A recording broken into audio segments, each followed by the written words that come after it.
rubber meets the sim. Tier 1's running wide and grim. Trucks on Monday going door to door. Tuesday ARCA, they're begging for more. Wednesday night we sling the clay. Dirt flies high in a showdown fray. And when the lights shine extra bright, special events bring the fight. Trackside thunder, we don't play. Matt and Brett lighten up your day. Trucks, ARCA, and dirt collide, breaking it down on trackside. Racing stories set up pride. Tier 1's world, trackside. Welcome back to the Tier 1 podcast for episode 3. We got our guy back, and I'm going the wrong way. He's over here. He was gone, and I don't know where he is anymore. You know, it is what it is. But it's good to have you back again, Matt. We did miss you last week, even though our chatters got to do your driver picks and everything. I'm sure they enjoyed that. But it's good to have you back, man. Yeah, appreciate it. Yeah, sorry I missed last week. Life comes up, and sometimes you just got to take care of life first. But no, glad to be back. Glad to be here, and appreciate those who picked my picks for me. We'll see how they turned out later on. So you trying to tell me real life comes before sim racing? What is this? Yeah. You've been married 26 years. Some things take precedence. Nah, it's whatever. What are we going to get into this week? Yeah, so this week we're going to talk about two of the three series we have this week. Wednesday night didn't run. They had to reschedule for this week, so they don't really have an update this week, but we'll get into the ARCA series and the truck series, and we'll review that. Got a lot of playoff implication updates going on there. And then we got a new session this week starting called Pit Box Talk, where we'll climb on top of the pit box and we'll interview a driver or crew chief of that week. And for our first one, we have our special guest, Bill Sleep, who will be joining us at the end of the podcast. Oh, Sleepy Bill. Hopefully he won't go to sleep on the pit box.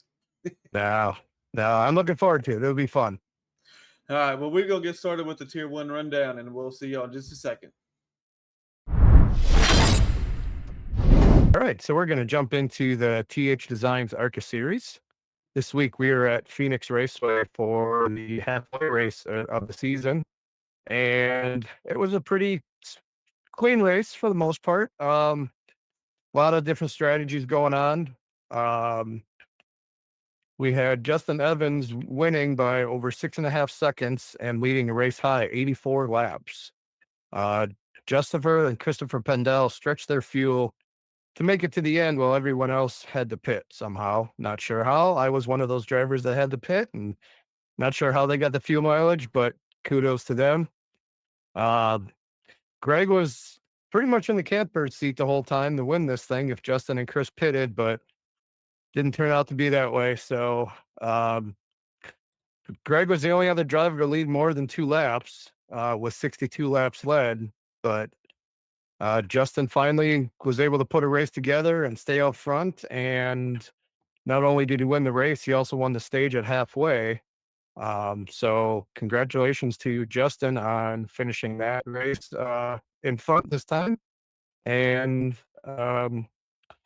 yeah, it was a clean, fun race.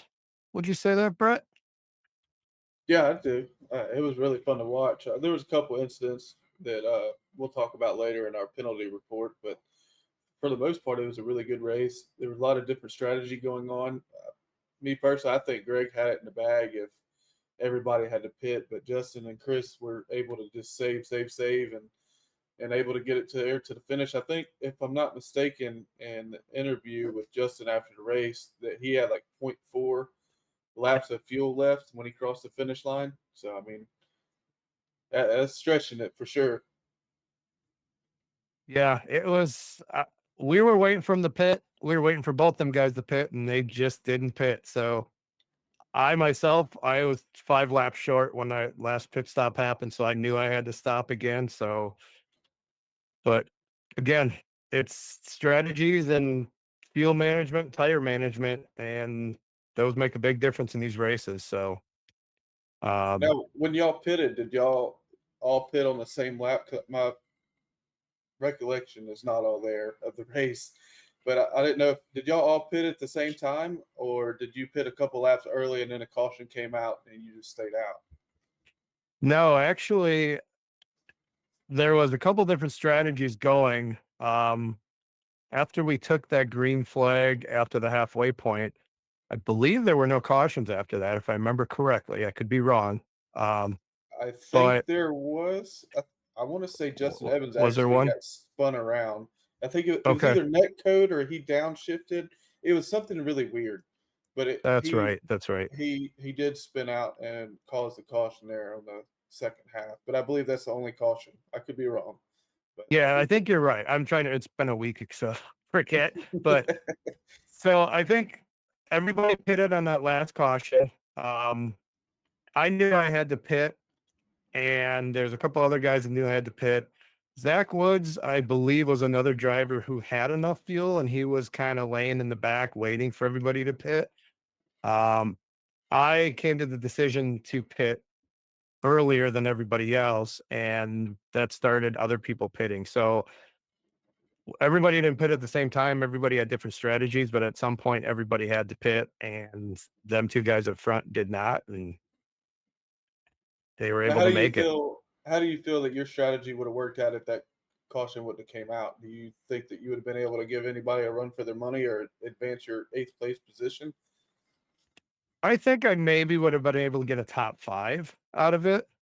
Um, I just did not have the speed. I even told Caleb when he had me do in race reporter, and I'm like, I need all the help I can get here. So, Phoenix is not one of my better tracks. So I was just trying to hang on. In fact, I was a lap down for a while there.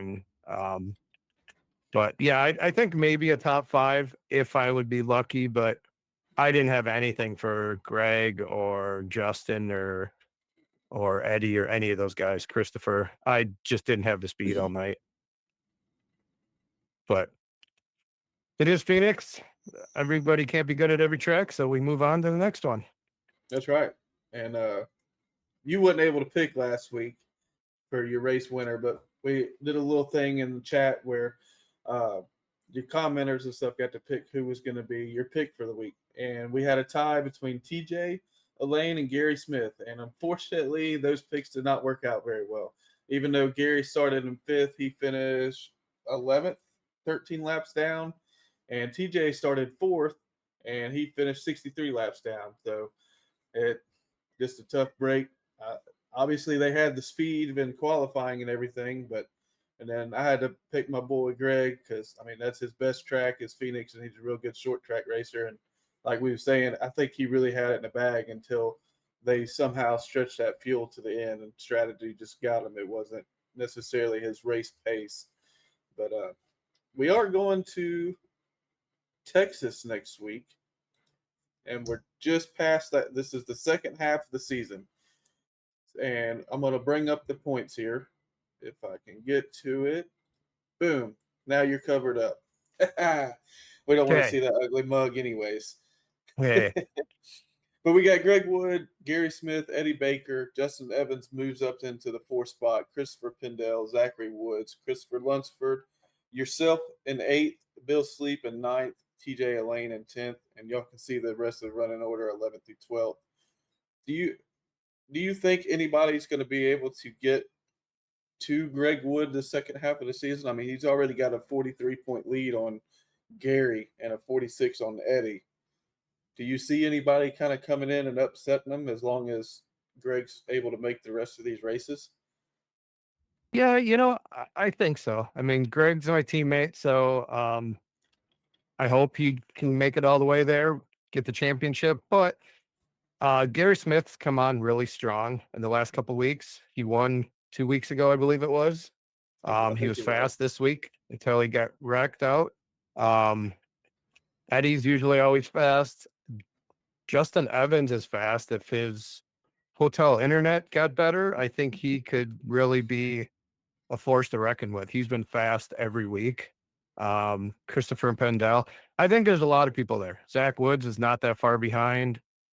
Um, it takes one or two bad races and the points change pretty quickly. So Greg's got a good lead going, but with 5 races to go, anything can happen. So I would say it's not done yet.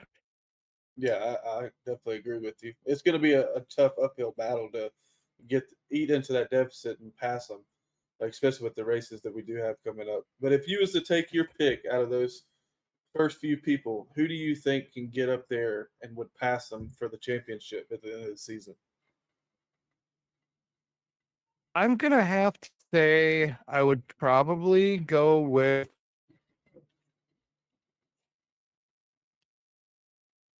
I'd probably go with Justin Evans. Um, again, he's been fast, he's been up front, but internet issues have plagued him and he's had to drop to the back or drop out. And I think if he can get that solid, he's been really quick. I think he could give all those guys a run for their money. Yeah, I think it's going to be Eddie. I mean, he's had a lot of bad luck and been involved in some stuff this first half of the season. I think if he can keep it clean, he can get up there and give Greg a run for his money. But I think it's going to shape up to be a really interesting championship battle. As in our other league or other series, I should say, and our previous series, we do playoffs. We were like, let's throw it back and do some old school standings and racing and stuff. And it's really been interesting to see these people or drivers, I should say, have to go and be consistent throughout the whole season. Yeah, no, and I'm a fan of the older style points. I'm a fan of the older NASCAR, and I'm I don't mind stage racing. I just don't really prefer it, but everybody does it now, so you go with what they do. But this old point system, really shows who's dominant each week in and out. And, you know, s- even though we have one stage points are huge, even in that one stage. So, if you get somebody that gets taken out early and somebody else wins a stage, I mean, there's 10 points right there. 5 races to go, you can eat that deficit away real quick. Oh yeah. Well, they got their next shot here at Texas Motor Speedway next week. You got a pick in mind to who can win this race and maybe eat into that deficit, or you think it'll be Greg and he kind of extends that lead? I think I'm actually gonna go with Zachary Woods this week. Um, Zach is we have a running joke that we're always around each other. We always seem to find each other on the track. Um, not wrecking each other, but we're just always running against each other. But Zach can be fast, and Zach can run the pit strategies that other people don't, and sometimes it benefits him, and sometimes it doesn't. So I think this week, Zach would be one to look out for to be up front and potentially take the win on this one. Yeah, I think that's a really good pick. But I'm gonna have to go with somebody. Which when I was looking for some information for the podcast tonight, I just realized we have not had a repeat winner all season. Every single race has been a different winner. But I think that changes this week, and I think Christopher Pendel is gonna pull it out. He the only other mile and a half track that we've raced all season so far, he was a winner at. So I'm gonna go with my boy Christopher Pendel, not Lunsford. I think Lunsford will be able to give a run for his money too. But we'll see who can pull it out here. Yeah, that's a good pick. Chris has been running strong too. Um, some tracks he's up front right away. Some tracks he's kind of mid pack in the back, but he's been coming out of strong as of late too. And 66 points behind, he's not out of it yet. Right. But with next week, we do have some penalties to announce, like we had said earlier. Wah, wah, wah. Yeah, this is the part that I know I hate it. You hate it. This is the worst part of doing all of this. But we have to make it fair for everybody and enforce our rules. Um, we did have 2 different incidents for ARCA breaking. There is 2 different penalties to go with those ARCA breaks, just based on the severity of each incident. We've been having an ongoing issue in both series, the TITS and the ARCA series. So we're trying to crack down and encourage people to, instead of trying to hit a hole and go through a wreck and trying to advance their position, to just hold your brake, slow down, don't get involved in it, don't ruin your race, and especially don't ruin somebody else's. So, with that being said, with Adrian Torres, he'll have a 3-race probation for his incident this past week. Ken Ron is going to have a 1-race suspension, and then he will be placed on a 3-race probation once he returns. Then we also had another incident where we don't have an RC in our races anymore, right? So, in an incident where a driver causes a wreck and does not take ownership of it in the moment and takes the penalty, which would have been an EOL, Blair did not do that this past week. So he will have to start from the pits this coming week at Texas. But that's it for this week. Just remember, guys, let's not ARCA brake. Let's not try to shoot the gap. I know it's enticing. You see a hole, like, ooh, I'm going to make it. 90% of the time, you're not going to make it. And when you don't, it ruins other people's races. We're here to have fun. So let's stay on track. Let's cut each other breaks. Let's have some fun. Yeah, and just to add on that a little bit. So you're right. We don't have a race control monitoring the race from above. I'm running race control in the car, so I can't see all the instances. So if it gets reported, we can do something about it, but more than likely, we're going to review it after the race and do what we need to do. So just be aware of that. The other thing is, do you want to kind of define ARCA braking? I know you said seeing a hole and going for it. It's a little bit more than that, I think. Um, but just to kinda give people an idea of what ARCA brake is, because it's a term used and it's a term used kind of loosely, I think. Mhm. And I guess maybe it'd be nice to let everyone know what we're kind of looking at without putting anybody on the spot. But what we see or what we determine is ARCA braking and the severity of it. Right. And don't take this as gospel. This is just me speaking. We can go into it. And we plan on, after the season, putting this in our rule book extremely defined. But to me, ARCA braking is when you are in a position to where you are able to stop and not be involved in an incident, or make it not as severe when it's obvious and completely avoidable. If you're not putting in the effort to avoid that situation and to try and stop, and you just plow into somebody trying to shoot that gap or something like that, that is ARCA braking to me. Now, if you're at Daytona, for instance, and you're coming off the turn 2 and they're wrecking, and you go way down on the apron, almost to the wall, just say, and somebody comes in and hits you on the side, that's obviously not ARCA braking. You're not driving into the wreck. But there is instances where people wreck in front of you and you don't have time to react. That's not ARCA braking. When you're way behind and you have a chance to avoid the wreck, or at least slow down to not cause as much damage, that's when I start to say, hey, that's ARCA braking. I'm going to bring it to the other admins. Let's talk about it and have a vote on it and see what we all agree to. Because with our admin team, it's not just a me thing. I am the owner, but it's not just what I think. It's not what uh, Devin thinks. It's not what Justin Sumner thinks. It's not what this guy. Yeah, nope. This guy right here. Over That here. guy. Yeah, we don't care what he says. Yeah, he's all right.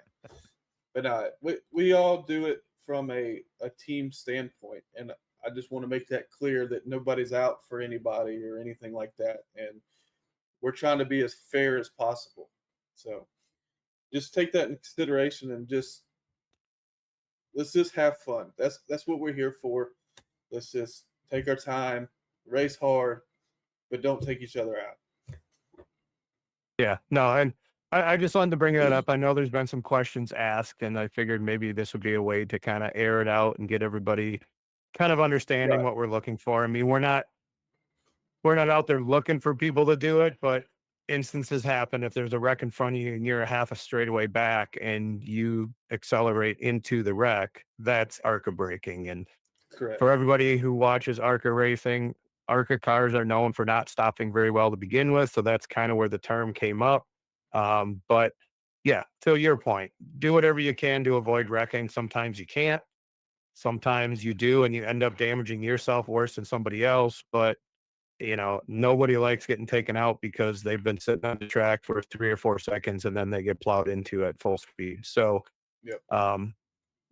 just so we kind of explain that so everybody's on the same page. So yeah, with that, I believe that wraps up our THDesigns ARCA series, and we will.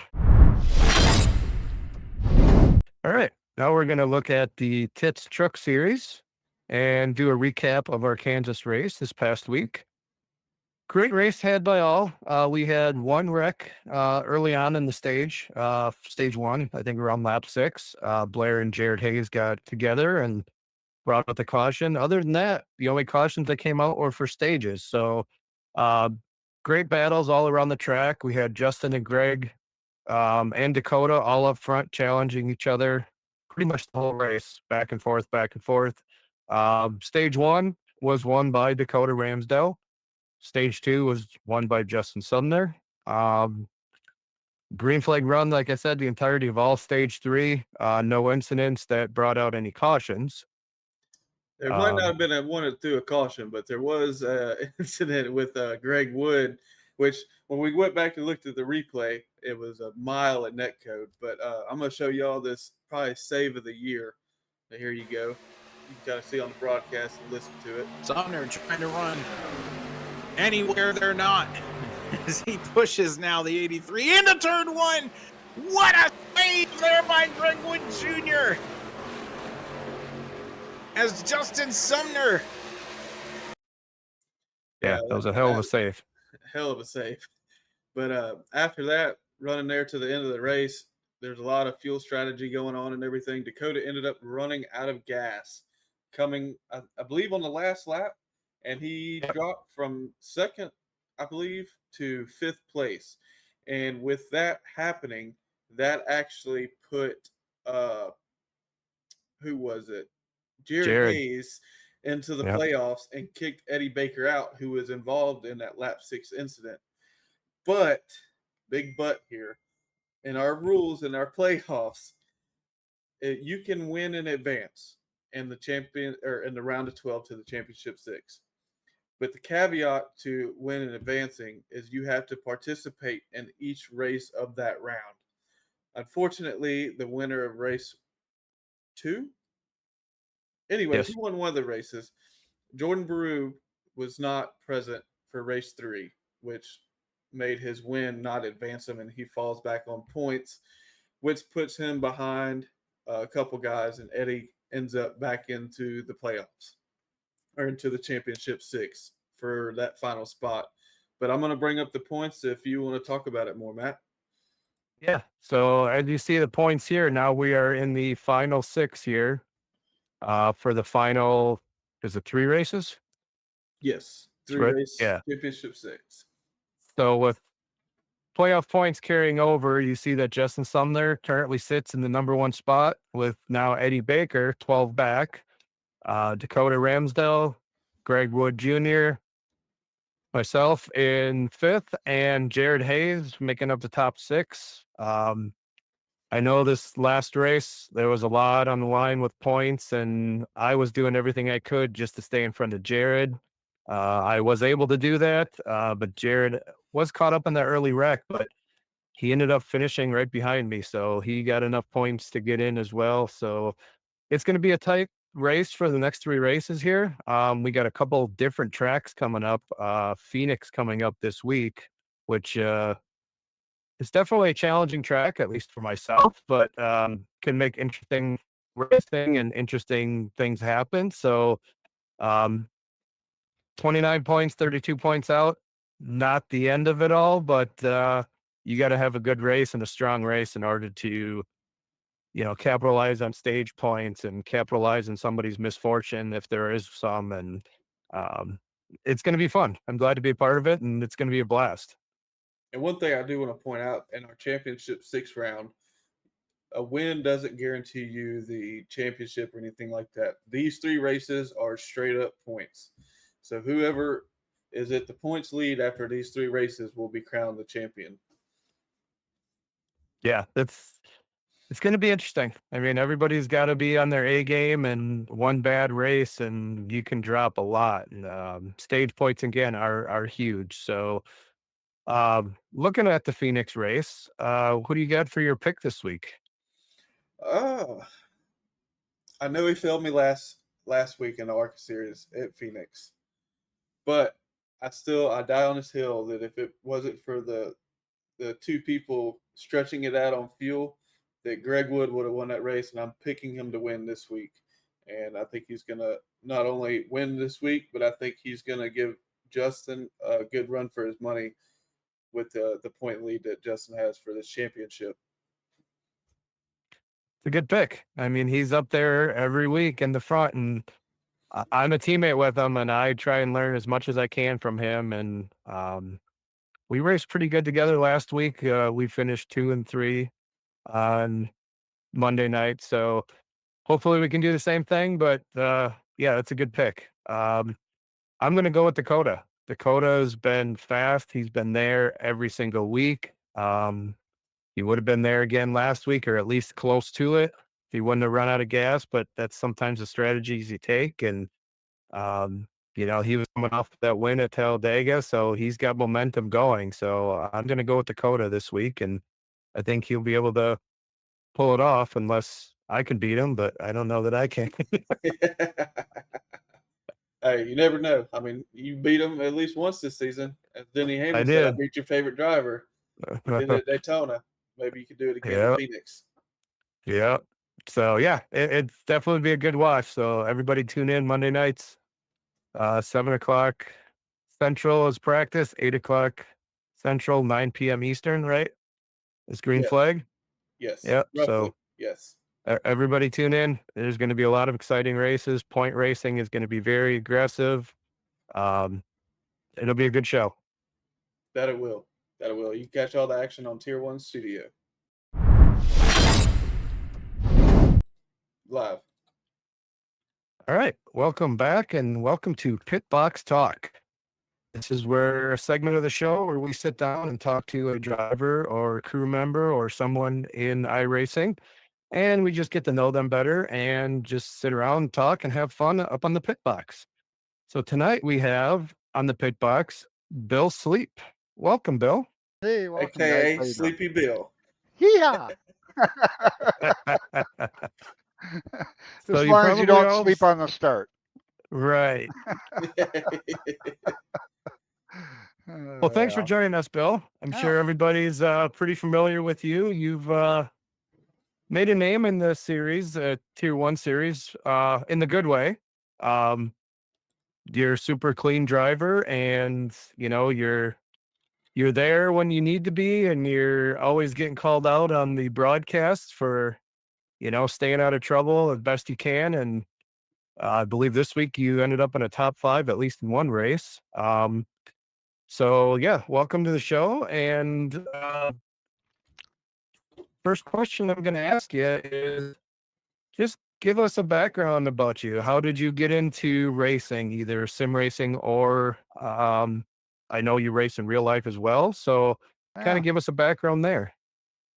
Well, always kind of been into racing, you know, and never really did it myself.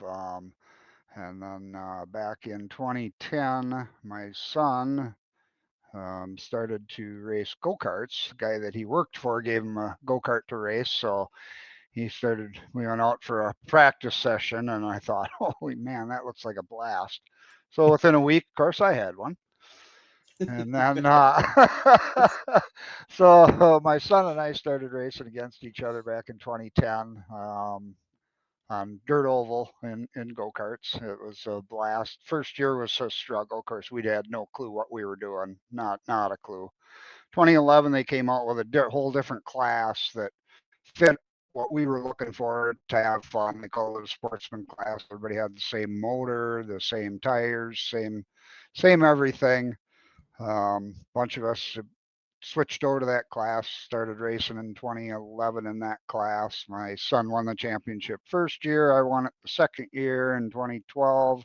I won it again in 2016, again in 2019, a couple state championships in the class.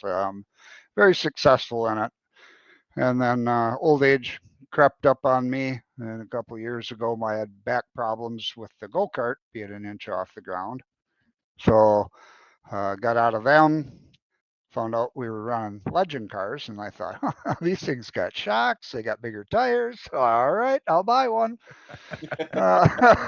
Started racing real legend cars, and kind of had health issues, and now my son's driving the legend car for us. So he's Are y'all 40, doing but y'all do dirt or asphalt with we your legend run cars? dirt. We run dirt. Okay. Trail Speedway in Menominee, we run on dirt. This year we just started running the Legend last year, the second year they've had them in this area. So there was a group of us that kind of got together, bought a bunch of them, and started doing that. We ran Cedar Lake Speedway this year. We're hoping to do a couple shows over there next year, bigger track and stuff like that. So yeah, that's what we're doing now. Is see my son's racing the legend car, and we're running around doing that stuff on mostly Wednesday nights. We do have some weekend shows. We just did a 2-day show in South Dakota and stuff. So as for iRacing, my son got me into that back during COVID. COVID hit. That's I got laid off from work because of my age, and I was a smoker at the time, and I was high risk. So they sent me home, told me they'll call me back sometime. So I spent like 3.5 months right when COVID first came out. Did absolutely nothing. Nothing was open in our area. So my son got me into iRacing. I started doing that during COVID. Well, then after 3.5 months, then they called me back to work. And then the next day, the first COVID case in our area was out. So I was back to work when COVID finally came, but I spent 3.5 months doing absolutely nothing when COVID wasn't even around. But it got me into iRacing. Blessing in disguise. Yeah. Somebody called you back. They're like, "Hey, you want to come back?" No, I'm busy iRacing now. Yeah. So yeah.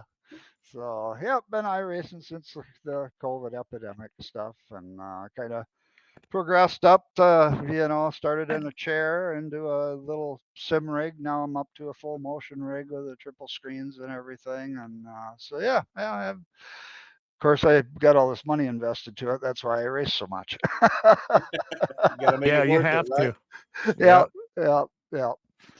Actually, up until the last few years, I just did it mostly for fun. I didn't really concentrate a lot on it. Now I am a little more. I got more time now that I retired this year, so spend more time doing this. You gotta have a Nice. hobby for retirement, that's for sure. Yep. But I'm gonna run to the next question. We're gonna be kind of bouncing all over the place with these questions, but I know when I first met you, you was running 64, and now you're running number 65. Can you tell everybody what your story is and your number that you choose?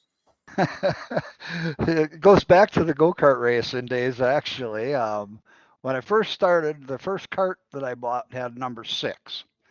So I ran number 6 for several years.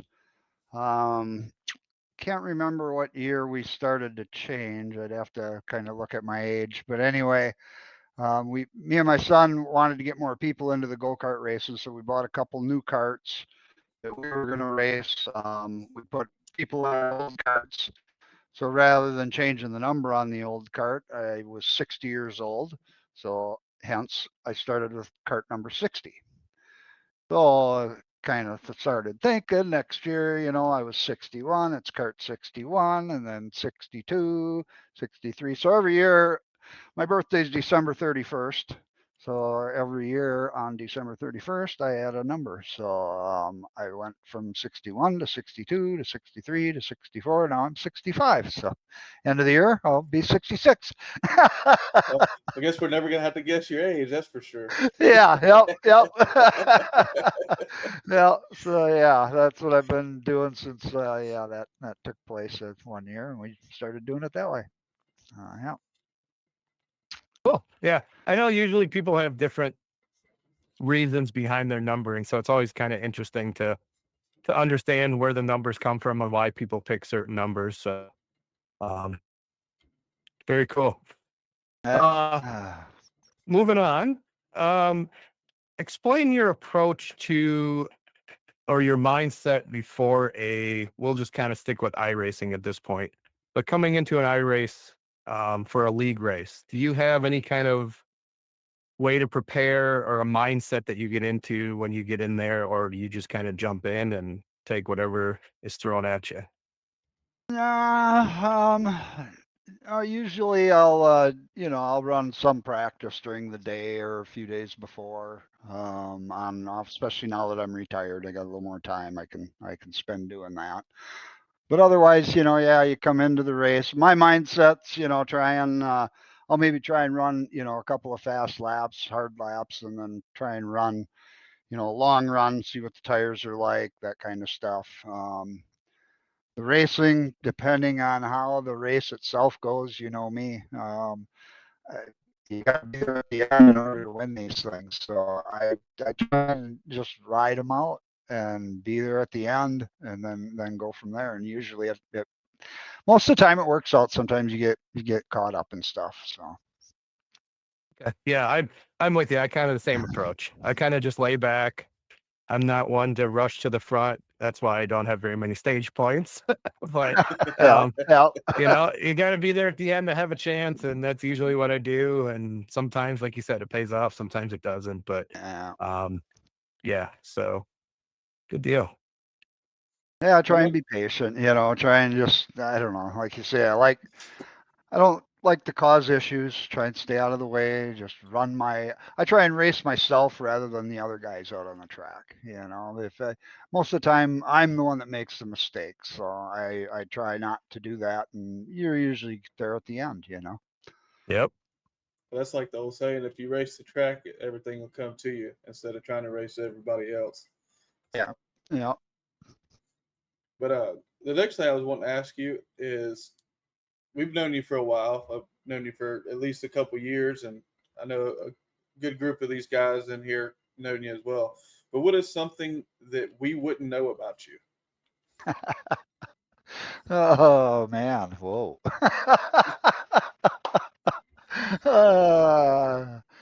Well, I was a parts manager at a Ford dealership for 42 years up until retiring. Actually, I worked like 70 hours a week, like a fool, up until a couple of years ago, and then I went part-time down to 35 or 40 hours a week.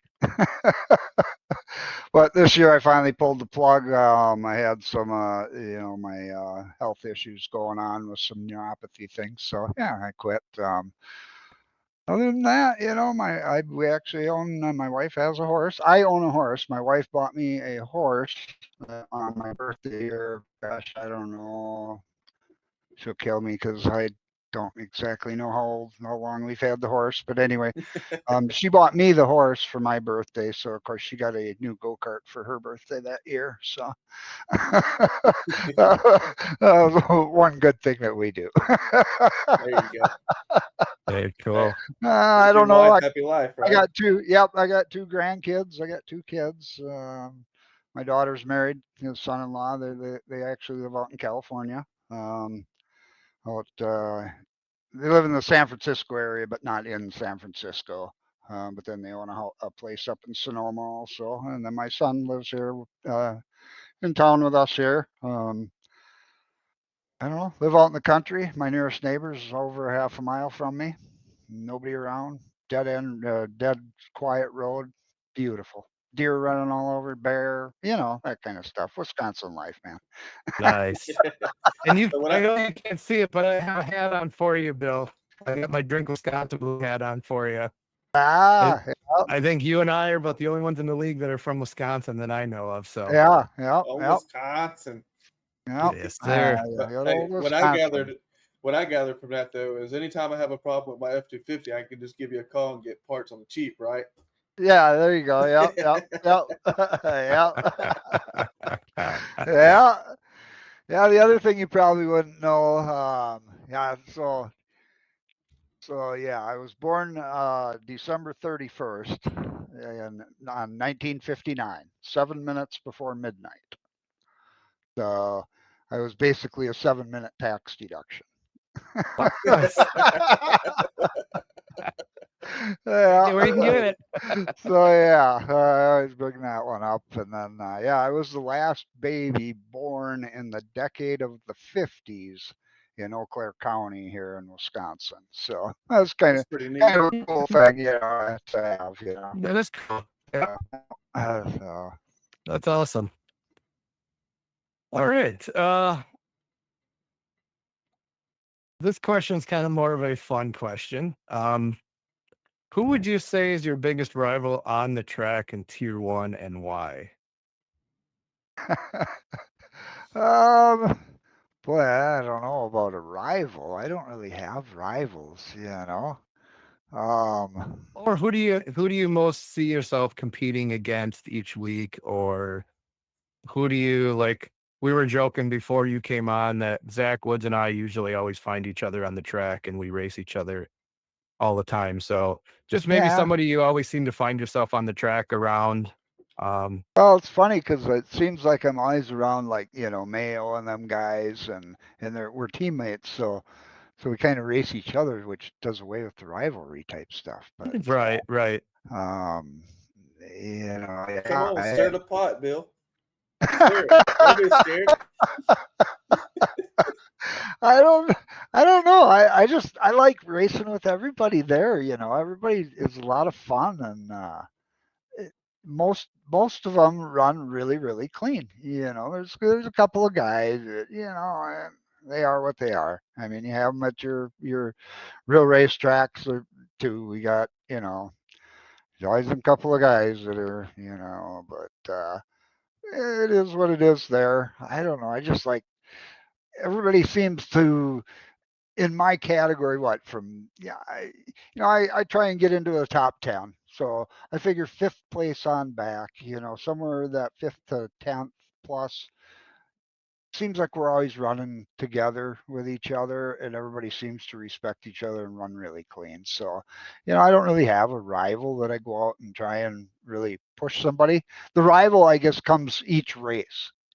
Who you run close to with that particular race. That's who you're rivaling with that race. But I don't carry it over from race to race. Okay. No, that's fair. Yeah.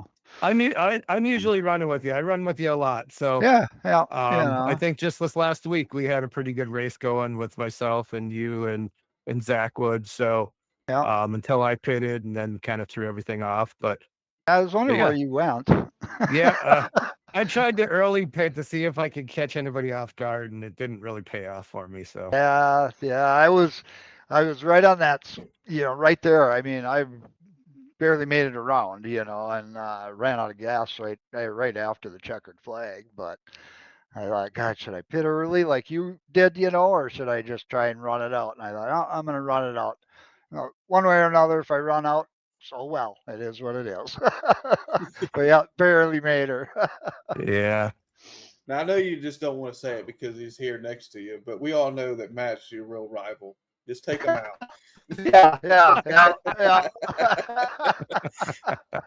I got to get better at tapping people nicely, There you go. We've had a couple of run-ins, but I don't think we've ever taken each other out. I think we've had a couple of run-ins on track racing, but good hard racing. yeah, I mean, especially when you kind of get towards the end of a run, and the cars get a lot tougher to handle, and everybody's having fun, but it's good hard racing. Nothing that where you're gonna intentionally take somebody out. right. So, yeah, Right. yeah. Okay. So my next question, I know you've been doing iRacing since COVID, so 2020, and it's been 5 years. So in the next 5 years, what is something that's going to change that people's not going to be ready for within sim racing or in motorsports in general? Well, My questions are fun. motorsports in general, you can just kind of see. I don't know. Wokeism? Whatever. Yeah, I don't know. Oh man. iRacing, there again, of course, back in COVID, you know, Kyle Larson had his little episode thing, you know, and sometimes people still run into these situations, you know, they get banned on YouTube or banned on TikTok for saying something stupid. And it's just like, you know, I'm 65 years old. This is me. I ain't changing. You know, it's like, I don't know. Some people, you know, and then I don't know. iRacing, I see. I don't know. The last few updates, it seems like it. I don't know if it's more AI crap taken over because the changes have been different. You know, they don't seem like real anymore, like they used to. I think. I don't know. Tracks look different. You know, they didn't. They made them more like a video game, I think, than more realistic. I think. You know, and they need to get back to making them more realistic looking. Do you think that's a product of them trying to go with the NASCAR 25 console gaming route, or do you think that that's something that kind of shifted beforehand and it just got enhanced by the video game thing for the consoles? Yeah, I think it was coming all along. Yeah, you know, I think it was definitely coming that way anyway. You could just see it, you know. But it is what it is. I You'll don't still know. be on there. Yeah, yeah. There's still a lot of things changing and going on. I mean, a lot of, you know, these sim companies coming out and, you know, these motion rigs. I mean, mine, you know, $3,000 rig, you know, 3,500, I suppose I got into it. I don't know, maybe more. Who knows? Well, when you consider everything, yeah, but just the motion rig part of it, I think was, I don't know, 3,500. You know, it's kind of nice. Is it, you know, fully like being in a car? No, but it's nice. You can get the actual movement. When I first was iRacing, I had to change and go from the feel of the car, as if we had the feel of the go-kart, we had the feel of the track, we had, you know, you could feel it in the seat, you know. And then when you started iRacing, you couldn't. Everything was visual. Now I'm back to, you know, when I switched and got my motion rig, now I had to go back to iRacing and get that feel back in the seat because I can actually feel what the car is doing now. So the sim helped that. I think as sims progress along, they're going to be cheaper. Everybody's going to have one pretty soon because they're going to be so cheap and they're going to be nice, you know. So, Yeah. Well, sticking with that, has there been either in a race like a line on a track or a strategy or something kind of like what you were just talking about from iRacing that you use successfully in your legend car or your go-kart or vice versa, something you could do in your go-kart that you could translate into iRacing that helps you? oh yeah, yeah, yeah, yeah. Because actually, before we took our legend car over to Cedar Lake this year, I didn't drive it over there. My son did, but um, there was, I don't know, 5, 6, 7 of us in our immediate group. So we were all on iRacing running the legends at Cedar Lake. Just let them guys practice. They got practice on the track because no, we'd never run the legends over there before. So then they said when they come off the track that it was real similar, real close to the same. So yeah, so you can use that to, you know, try different setups. The legend car setup for the dirt on iRacing just doesn't give you enough adjustments in the car that we actually have, tire wise and shock wise and stuff like that, but you can get it pretty close. So it really helped that way. So I mean, the iRacing does help, you know, in real life racing. You know, absolutely, you know. Yeah. That's cool because you know And you vice see. versa, because you know my go kart used to be wide open. You used to drive a my go kart wide open, basically with the brake. You use the brake, just a little bit of a brake most of the time to get it to turn in the corner. Otherwise, you just held it straight, held the steering wheel straight as you could, and the car would go around the corner. You just tap the brake a little bit. So, you know, you learn how to corner in that, which transfers over to some of these short tracks and stuff on iRacing, because you just know how to kind of get through that middle of them corners. So you kind of use some of that too, that braking and stuff like that to get through them. I haven't figured it all the way out because I keep wearing out my right front tire. So I still gotta work on that. Yeah. Oh, it's cool though. I mean, you see a lot of these younger drivers on the sims, and they talk about it all the time, and yeah, you just wonder how much they can actually learn from it. But it sounds like quite a bit. So that is Oh, really cool. yeah. Yeah. Yeah. That's cool. Yeah.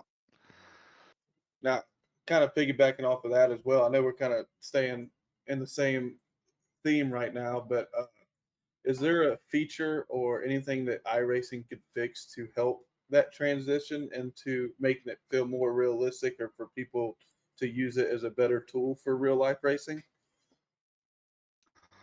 Hmm. Probably not. I mean, they do already. There again, a lot of it comes down to the the sim stuff too. I mean, some of these big teams, of course, they got thousands of dollars into their sim rigs. I mean, tens of thousands of dollars, probably even hundreds of thousands. Those kind of guys would really benefit. A local guy can benefit some, but the expense would kill you. Unless you're going to be a millionaire racing, you got to start with $1 billion. You'll end up with $1 million left. So, that's just the way it goes. But no, iRacing is so big, and there's so many tracks and so many cars and so many options. It's like, holy crap. I mean, what they do is just amazing, worldwide. I mean, holy crap, to race the people from all over the world is pretty neat. That's pretty cool. And meet all these people from all over here. Right. I know last year, me and my son, my daughter and son-in-law bought the house out in Sonoma, and it's only like 30 minutes from the Sonoma Raceway out there. So me and my son, and of course, we all went out to their house and last year when the races were going on out at Sonoma. And then Dave Mayo, one of our teammates and Tier 1 guys and stuff, I've been racing with him for a couple of years now. And he lives in Sacramento, which is right there, 30 minutes away. So, yeah, we met him at the races over there, and went to the Sonoma Cup races with him last year. So that was pretty cool. So iRacing does a lot to, the community, to bring everybody together is really cool. It's pretty neat. That is really cool. The question is, did Mayo take you out on his boat and go fishing? We need to know he's an avid fisherman. Yeah, no, we didn't. Oh, Next time we go, we will, though, because we'll be going out there more, since they got the house right out there. Daughter wants us to actually, well, they bought a vineyard out there, so they want us to come out there and kind of run it for them, and I don't know. I don't want to live out in California quite yet. They need to straighten out a lot of crap before I move out there. So, no. They're trying to take you out of retirement already, huh? Yeah, yep. Oh yeah. But oh well. All right. Next question for you, Bill. Yeah. Who's been your biggest supporter in both sim and real life racing? Actually, probably my son. He watches a lot of my sim racing. Was always there, for the go-kart racing and the legend racing last year and this year, and the YouTube channels and stuff like that. He's always pumping that stuff. Yeah, definitely my son. Yeah. It's funny because right now, I don't know when the last time I really actually, other than the legends on the dirt, I don't know when I really ran a last dirt race. But when I first started, that's all I did was dirt race. I'd race the 358s, the big block mods.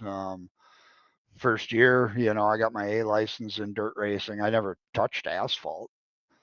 And then I kind of got into the asphalt. He doesn't do any asphalt racing. He always says asphalt's for getting to the track, not racing, Dad. But he supports me on mine, and he pretty much watches almost all of our racing and stuff like that, when he can and stuff. So yep, always there to support me. Yep, that's him. Well, that's awesome. Shout out to him for watching, and hopefully he's watching tonight. And Yeah, glad he Yeah. watches your races every week. That's cool. yeah. Hey, if I'm not mistaken, I'm pretty sure he did Asphalt Legends with us at the very beginning of Tier 1, did he not? Yeah, he ran a couple of races. Yep. We had him in the when we first had them the legend cars in Tier 1. He He just got a got couple stuck of in a those. parking lot, was making He, circles until he got he to a dirt track. Yep. He always did pretty decent on the dirt. He did a lot of dirt racing for quite a while. Quite a few years actually. Every time he got on asphalt, he'd always get wrecked. He'd always get taken out. Part of it. That's racing, baby. Yeah. So, but yeah, he did run a few of them legend ones with us there at the beginning, right at the very start. I think it was. Yep. Yep. We had him running. Tried getting him, but he does a lot of things with our stuff. The kid never stops. I mean, holy crap, he's what 40 years old now. But he's uh, he's one of those kids that will help and go out of his way for anybody. I mean, I'm so proud of that kid, what he does. He's got his YouTube channel that he's running. He's got, oh God, with the legend stuff now, he came out with affordable race products. So he's building like setup plates for legend cars. He's building spring smashers for setting up your shocks and springs and stuff like that. And he's been building some of them and selling those. Been doing the YouTube channel, holy crap, all this other stuff that he does. He's got, he helps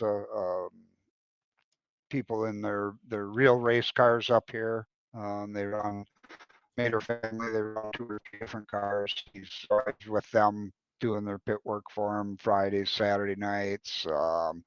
He runs a RC track with his buddy over here, not too far from the house. They have a big indoor RC track that they race like every other Sunday or something like that. They get 100 people at, and yeah, so he's always doing something. And I think Tuesday night we might be missing the race here on the ARCA race because I think we might be going over to Green Bay Legend Racing. He wanted to go over there. There's a track over there. They got a big race going on Tuesday night, so I think we might be going over there. He hasn't told me for sure yet, but I'll find out. Does he have a website and YouTube channel name and stuff that you want to put out there so they can go find it? Yeah, it's just Sleep Racing. So, yep, sleepracing.com is our website. We got shirts and hats, that kind of stuff there. Go to YouTube, just look up Sleep Racing. We got the YouTube channel under Sleep Racing, also on Facebook, Sleep Racing on Facebook. Those will kind of tie into a bunch of the other things with the legends this year. Well, we've always been hard promotion up here. Me and my son do a lot of the promoting, trying to build the classes. So the legends, we wanted to build this stuff up. We actually started a group, and this year it actually became a real group, the Rolling Thunder Dirt Legends. So we're an actual nonprofit organization promoting legends. We went out and got a bunch of sponsors and money and shit like that this year to promote some of the racing up in this area and stuff like that. So we got that going on. Yeah, but yeah, if you go to Sleep Racing YouTube channel, just Sleep Racing. And That's awesome. Yeah, so Y'all be sure to check it out and go give them a check it like, out. subscribe, share them. If you need any legend parts, y'all hit them up. But, Yeah. I do want to do a little callback to earlier where you said that you was getting into go-karts and stuff like that, and y'all started buying additional carts for other people to race and whatnot. I already know the answer. I know it's me, but I'm asking anyways. Who in Tier 1 could jump in one of your carts or your legend cars and be competitive in real-world racing? Oh, I think almost anybody could actually. Um, once you learn, I mean, they are really the same. You learn a lot. It's all legend cars are all throttle control. I mean, that's how you drive these legend cars real. And that's the same way you drive them on iRacing. Is so anybody can get in a legend car and go legend racing. Hell, there's 5, 6 of us out there that never got in these things until last year, and everybody's pretty decent with them. Have a lot of fun. I think anybody on iRacing could get in. Anyone in Tier 1 could get in one of those legend cars and take off and go. And even the size, some of the guys. I mean, not to say they're big. I'm small. Yeah, I'm a little guy. I fit in a legend pretty easy. But there's some big guys that race these things that you can squeeze in there. You wouldn't think you could, but you can. But the go-kart, on the other hand, there you got it. There's some people that probably wouldn't fit in a go-kart, but we put a lot of people in go-karts that never been in them before, and within a year or two, they were buying their own and going from there, and they're still racing. So yeah, That's awesome. Yeah. So Cool. thinking about Right, we doing got- that with the legends. So maybe buy a legend or two. Problem with that is the legends. INEX is the Legend nationwide legend organization. So to run for points and stuff like that, you got to be a member of that, and it's almost $200 a year to become a member. So you can't just throw somebody in the car, because if they race in an NX supported race, then the people that are in there, their points get all messed up, and some people get pretty pissed. So it's hard to put somebody in a legend car to just have some fun like we used to do with the go-karts, but we're trying to figure out how to do it. That's very cool. It's very cool. Yeah. All right, I think I got one more question for you before we jump to something else here real quick. But do you have one race maybe that you didn't win that maybe you were in position to win and you didn't for some reason, whether you got wrecked, you ran out of gas, something like that? Do you have any race that in recent memory or one that sticks in your head that you're like, yeah, I know I should have won this one and I didn't? Gosh. No, there was one last year. I can't remember when it was though. That was a Daytona race or something. I think that I thought for sure I was going to pull that one off and lost it right at the end. I can't remember if it was the last lap or second to last lap. I thought maybe I'd be able to hold on to that one, but nope, that didn't happen. But other than that, no. I'm getting close to winning, I think. I'm still shooting for top 10s. Top 5, I'm really happy when I end up with a top 5.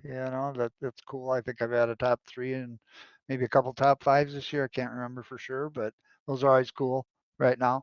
Win would just, I'd send you over the top. I have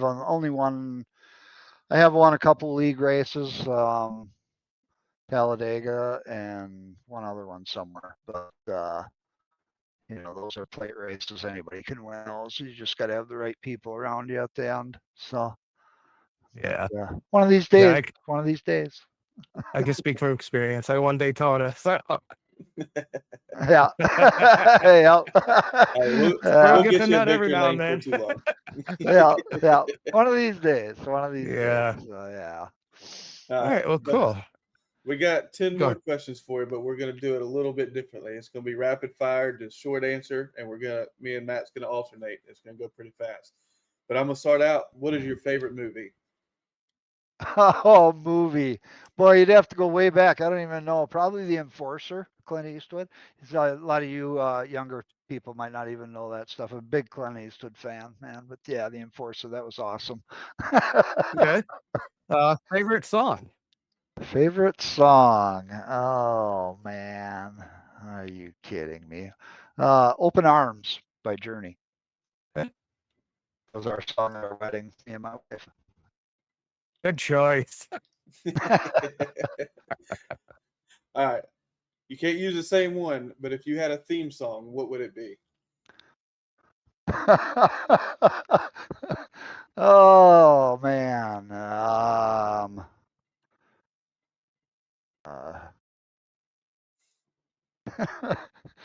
Detroit Rock City.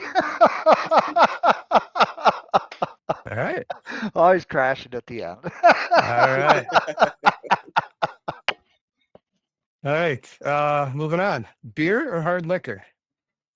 Actually, I'm an alcoholic. I haven't touched alcohol now for 30 some years, maybe 32. Okay.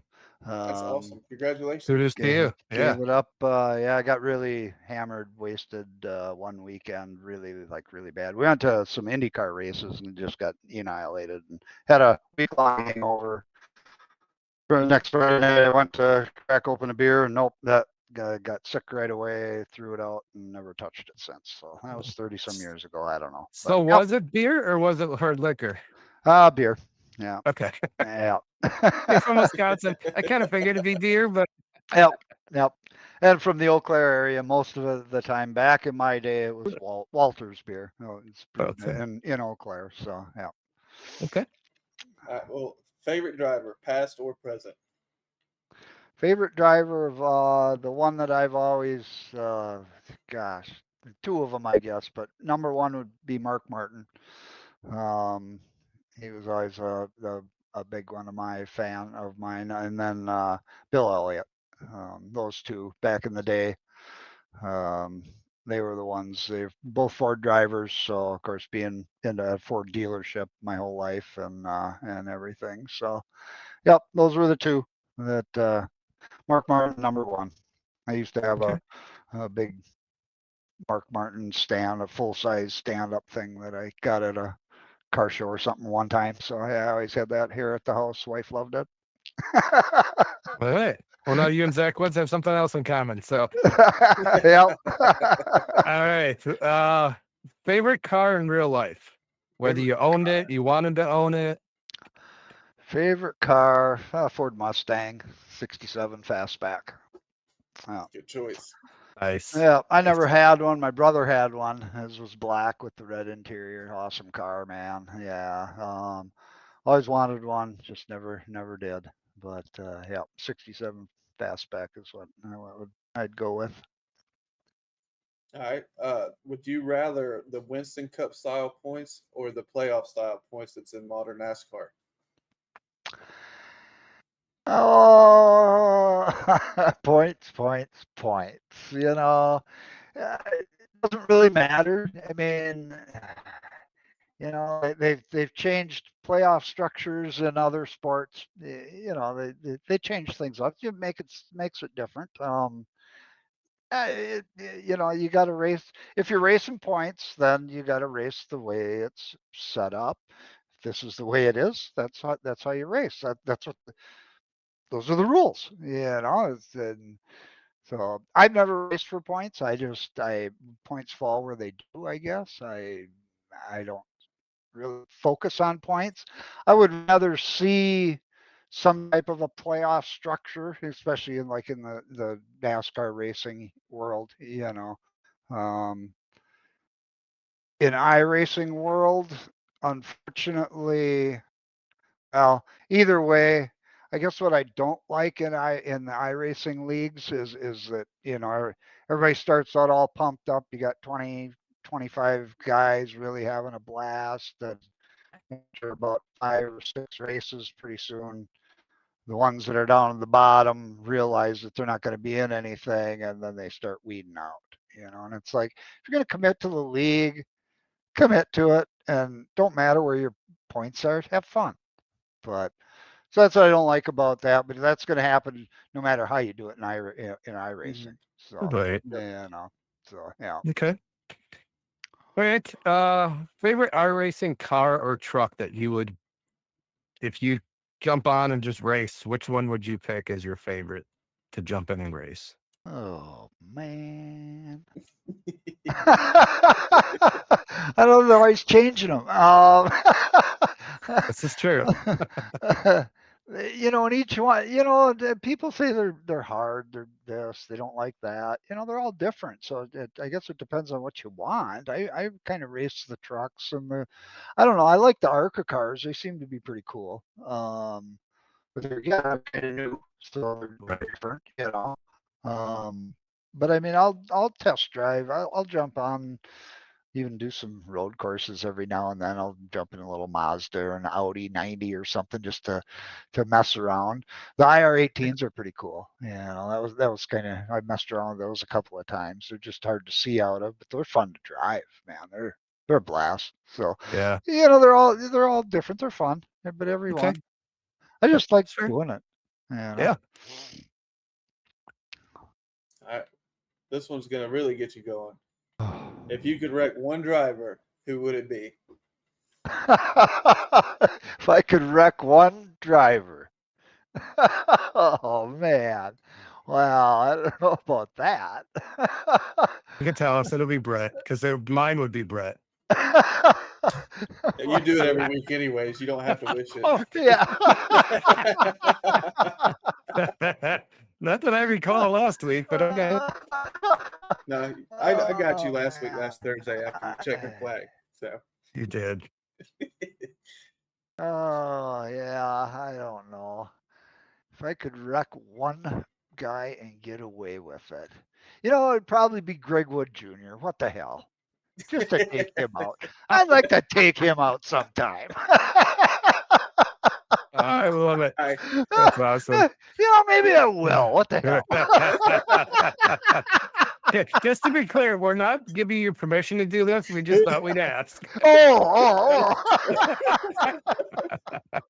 Hey, just make sure it's a Yeah. JR after the name instead of SR. Yeah. Make sure you take out the right one, That's right. All right, last one. First concert you went to? Ooh, oh man. I don't know. I guess the one two that I really. First favorite concert? How about that? Yeah, I was gonna say. I guess I went to two that I really remember. One was Jay Giles, and then the one with Creed. Way back when Creed was kind of big. My wife really liked him, so my kids bought our anniversary present and sent us to the Creed concert up in the Twin Cities. But then back in the good old days, the drinking days, the partying days, went to a Jay Giles concert. That was awesome too. That would have been cool. That would have been cool. Yeah, back in the party days. Oh yeah, oh god, yeah. We won't even go there because most of those days I don't remember. But I've heard all sorts of stories. Yeah. Nice. That's when Nice. it's good, when you have to hear about it the next day. Yeah. Yeah, that's always a good one. Yeah. All right. Well, Bill, that's all the questions we got for you. We appreciate you jumping on with us and Yeah. being our first guest and taking the time out of your iRacing schedule and your retired life to sit with us. And is there anybody you'd like to shout out one more time or say hi to? Or Oh, shout out to everybody at Tier 1, you guys, and you guys too. Everything that you guys have been doing to put this league together, and hopefully most of these guys, I know there's been some issues this year with up and downs, but sometimes people got to realize it's fun too. Big shout out to my wife for letting me do this sitting here in my dining room. Actually, I don't know, you can't quite tell, but yeah, we're right. My TV's right over here on the couch, and so she hears all this and stuff. So she's trying to watch TV sometimes. Not right now; she's in bed right now, but she watches TV. So right next to me as I'm trying to do this, and sometimes I get kind of loud, but I don't get loud on the comm. But I do a lot of yelling in the background. Nobody can hear except for her. So it's a big shout out for her for putting up with that. And my son for getting me into racing, and our sponsors, that help us out on our legend car and on some of the other stuff that we do and things like that. And, yeah, big shout out to you guys. This is awesome, man. So Thanks for having Great. me. We on. loved having you. Yeah, we loved having you. Yeah, We thank you That was for fun. being one of the OGs of Tier 1 and sticking through it thick and thin, and hope to see you for a lot longer time than what we've had done already. And Yeah. we know that win's coming for you soon. Yeah, one of these days we'll get one. I think we're gonna try. All right, Phil. Well, I appreciate it. We'll see you on the track next week. And everyone, thanks for watching. And we'll have a new guest next week. Awesome, guys. Thanks, man. And now it's time for the Tier 1 Setup Shop winner of the week. Man, we got a good one for you too. We got Kyle Shepard, who ended up winning at Kentucky in the Truck Series. All right, Matt, I think that's going to wrap us up for the Tier 1 Trackside podcast for the night.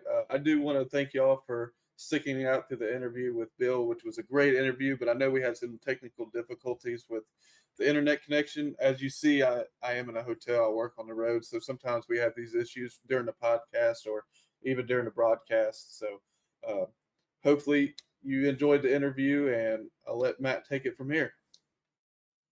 Yeah. Thanks again to Bill for joining us and having a talk. That was a lot of fun.